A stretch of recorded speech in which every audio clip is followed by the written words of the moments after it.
सोलापूर महापालिकेच्या MIM स्वीकृत नगरसेवक पदासाठी कोट्यवधींची बोली।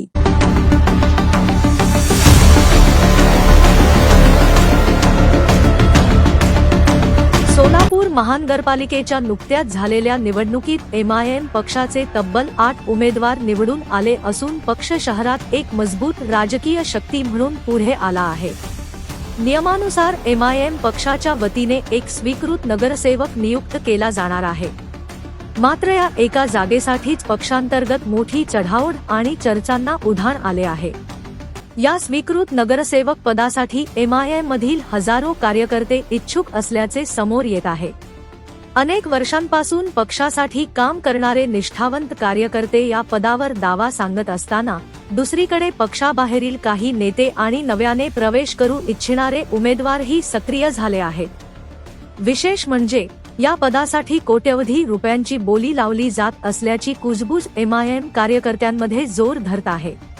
विश्वसनीय सूत्रांच्या माहितीनुसार या पदासाठी सुरुवातीला 30 लाख रुपयांपासून चर्चा सुरू झाली असून ती थेट 1 कोटी रुपयांच्या पुढे गेल्याचे बोलले जात आहे।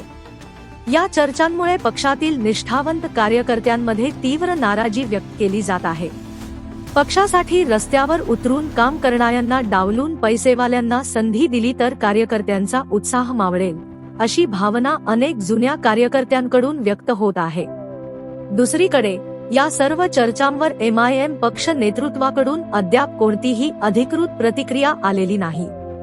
स्वीकृत नगरसेवकाची नियुक्ती निष्ठा, सामाजिक काम आणि पक्षाशी असलेली बांधिलकी पाहूनच होणार की आर्थिक ताकदीवर, याकडे आता संपूर्ण सोलापूरचे लक्ष लागले आहे।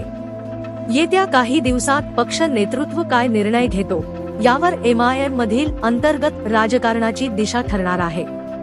स्वीकृत नगरसेवक पद निवडीचा अधिकार पक्षाचे निरीक्षक अनवर सादात आणि पक्षाचे प्रदेश अध्यक्ष इम्तियाज जलील यांच्याकडे असल्याचे सांगण्यात येत आहे। स्वीकृत नगरसेवक पदासाठी पक्षातील निष्ठावंत हरीस कुरेशी, माजी नगरसेवक फिरदौस पटेल, माजी नगरसेवक सादिक जागीरदार, नुमान सालार, मोहसिन बागवान मैंदरगीकर, इम्रान हवालदार, सादिक नदाफ, अशफाक बागवान, असीम पिरजादे, रसूल पठाण, एजाज बागवान, नसीमा कुरेशी असे नावे पुढे येत आहेत। ब्युरो रिपोर्ट जम न्यूज इंडिया।